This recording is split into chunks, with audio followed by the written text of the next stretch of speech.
Share ng isang expertise. Okay, makita ninyo mga international expertise yan. So, ang ating role dito is i-share natin, halongkatin natin ano yung laman patungkol sa classroom management strategies for effective instruction. So, as a teacher, ito po yung pinaka-foundation na dapat meron sa isang guro, no? Okay, ito yung pinaka-foundation na dapat meron sa isang guro. Kahit gaano ka kagaling, kung medyo mahina ka sa tinatawag na classroom management and strategies, ay walang kwenta yung kagalingan mo. Less yung ma-learn ng bata. Mas mabuti yung ma-average na teacher na expert sa tinatawag natin classroom management and strategies. Okay, move on to the next slide. So, dito ay pag-usapan natin yung characteristics ng isang teachers or effective teacher. Then, ano yung mga behavior management strategies, paano natin i-deal yung mga estudyante na may iba't ibang klase ng pag-ugali. So, meron mga effective behavior management strategies na ginagamit dyan. Then second, third one, yung organizing and managing the learning environment. So, lahat yan. Pero hindi lang natin napapansin na yung ginagawa pala natin is a part of the managing the learning environment. Bago tayo nagsasalita, meron tayong mga procedures or guidelines kung paano natin ituro ang ating lesson. But before that, yun, magkakaroon muna tayo ng learning environment. Then, designing lessons for enhanced students' learning. So, doon pa lang sa preparation ng inyong lesson, ang ating lesson plan, somehow, nag-integrate na tayo niya ng ating lesson to enhance student learning doon sa ating lesson plan. Then, we have, yan yung mga support activities ng ating plan. So, goals and objectives. To identify the characteristics of effective teachers. Identify natin ngayon sa gagawin natin mga activities. To understand why children misbehave, bakit misbehave ang ating estudyante. Identify the effective strategies for dealing with students' misbehavior. So, 3 is to identify techniques for organizing and managing effective learning environment. To identify characteristics of effective lesson planning. To identify resources and materials dealing with positive and effective classroom management. So, kung titingnan yung malawak, no? So, ang ano lang natin dyan, kahit mga maliit na makuha natin dyan. The rest, especially for so, can you describe, no, yung well-managed classroom sa inyong experience? How do you describe na manage yung classroom? Students participate in the class. Okay, the students participating in a class. School activities or classroom activities, will sabihin na ma-manage yung classroom. Students know what is expected of them and are generally successful. And then yung evaluation and assignment. Doon pa rin siya naka-anchor. Kaya lang siya tinawag na 4A's lesson plan is because yung apat na letter na ito ay tumatayo sa mga words. Okay? So first word, kaya tawag natin na activate prior knowledge. Pangalawa is acquire new knowledge. And pangatlo, application of knowledge. Then pang-apat is assessment of knowledge. So yun yung 4A's na dapat nyo i-achieve o dapat na nakalagay sa lesson plan ninyo na naka-anchor sa format yung traditional lesson plan. So doon pa rin tayo mag-focus. Okay? So discuss natin yung 4A's. Ano ba yung ibig sabihin ng activate prior knowledge? So kung mapapansin ninyo, yung mga teacher yung minsan sa college o sa elementary, pero yung time na bigla na lang siya sa papa exam, kahit hindi pa kayo na-discuss that is activating our prior knowledge. Ang ginagawa ng teacher is kung nasa na yung level ng alam mo, bago siya magpapasok ng panibagong lesson, panibagong knowledge dyan sa isipan mo or sa utak mo. It leads to the second, okay, A, ng 4H lesson plan, which is acquire new knowledge. So sa pag-acquire ng new knowledge, dito na tayo matutunan ng panibagong knowledge. Matapos masukat yung prior knowledge natin. Pangalawa, bibigyan tayo ng panibagong knowledge. At least alam na ng teacher kung nasa na yung level of understanding natin sa isang topic. So pangatlo is yung application of knowledge. So pag na-acquire mo na yung bagong knowledge, paano malalaman ng teacher kung master mo na to? So of course, kailangan mo siyang i-apply. Kaya kinakailangan na gagawa ang teacher ng mga activities or role plays or whatever na i-emerge kayo mga students o tayo mga students sa isang lugar kung saan may i-apply mo yung knowledge na natutunan mo doon sa pangalawang scenario, sa pangalawang 4-case lesson plan.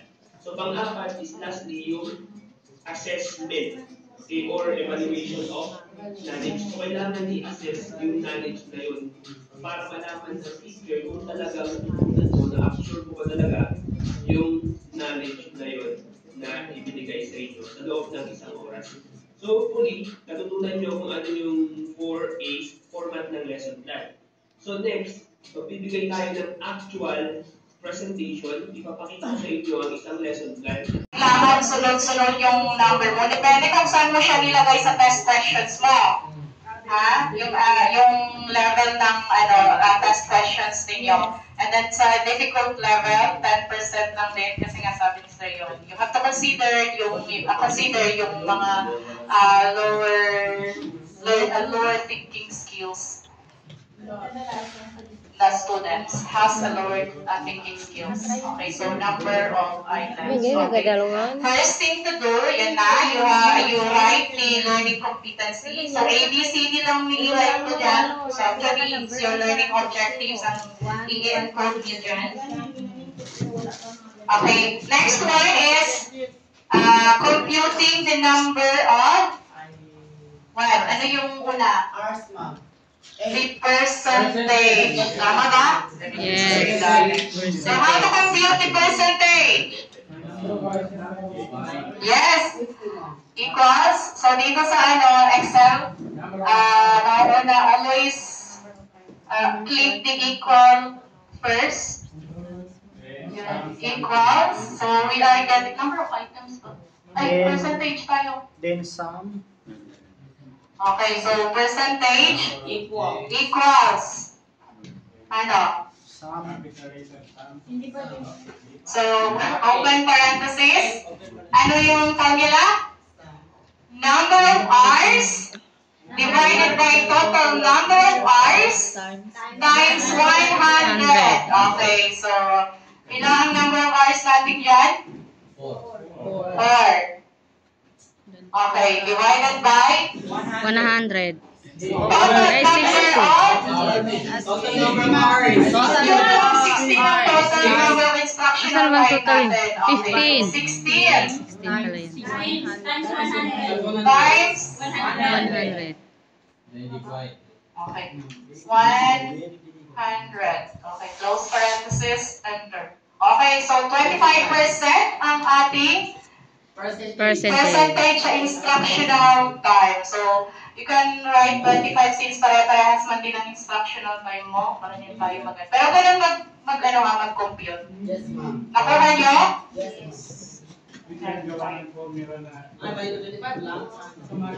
ano man o? Pare-parehas lang naman sila. Instructional time 4 hours talaga. Pero kung may naibalad ka na isa, halimbawa, ang dito is palitan ng 3. Okay, so let's see. C is 2. Then 1. 1 ang D. Isang oras na nga learning competency. Okay, so ganun pa rin ang process, ganun pa rin ang computation. Okay, let's Hindi na automatic. Hindi sa rin mag-automatic, sir. Gawa natin yung day, kaya natin. Yes. May failure. Okay, so ganun pa rin, equals, open parenthesis, 3 divided by 16. no, Ay, naiba na pala. 10. so bumaba ako yung 4 yun, hindi na 25. 9. So hindi na 25 yung ano, yung 4 that is Okay. also divided. Hello. Oo, pero mababa mo na rin kasi yung 25 kasi hindi na siya 16 ang total. Okay, so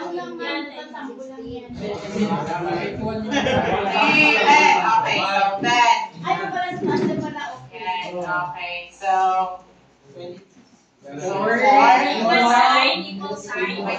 sign equal. Open parenthesis. 4 divided by the total. 10. Divided by the total. 10.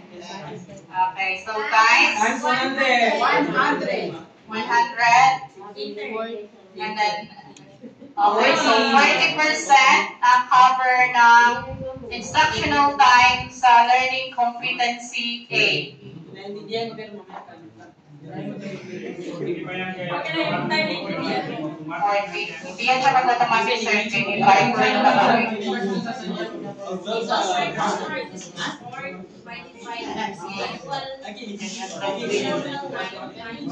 Lia?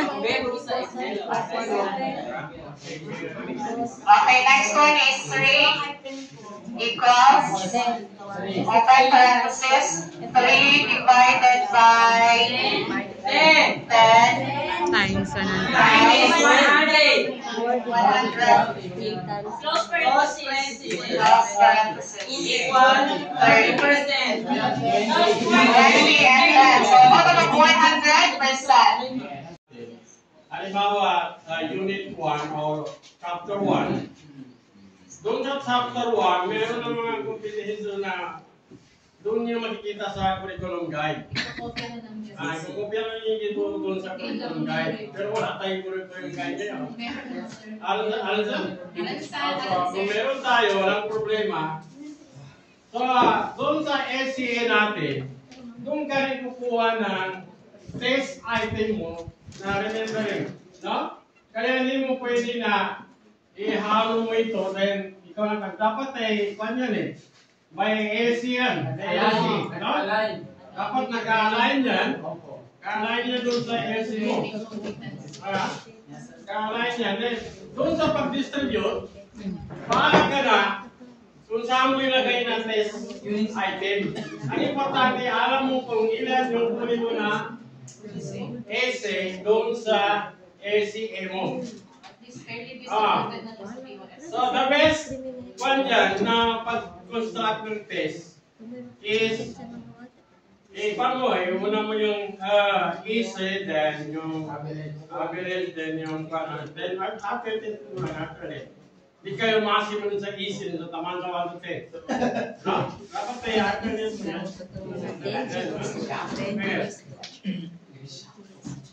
So, at least alam na natin mag-compute, no? Video pa kasi dito, matalipon kasi dito. Namin si Raven. Trabaho talaga ng teacher. Raven niya. Dapat, hindi ka dapat maging teacher, pwede mo alam gawa ng DOA. Kasi paano ka gagawa ng test paper? Hindi ka marunong ng DOA. Ha? Nip. Ito ang gagawin kasi natin nung paggawa ng test paper. Punctual in Paano mo ma-measure yung estudyante mo? Ah, paano hindi ka measure ka sa learning ng ating hindi ka sa walo? Kailangan different skills ay ma-measure mo ang estudyante mo. Yes, sir. Dapat ma-measure mo yan. Hindi ka niya measure na. Paano ka pamasilan sa second hand ng pabila? Kanya ko, information ni men, willing, sa kanang mga chassis, under chassis, ng makina, ginagawa mo yan, no? Ina-check mo. Ina-check mo yan. Tayo, 0.1. Letter B, 0.01. Letter C, 0.001. No? So, ito mo yung bata doon, no? Yun ang mga tanong mo na yung binayari. May connection sa... Ay, connection ka. Letter A kasi, 0.0. Letter B ka, 0.050. Mga tanong mo na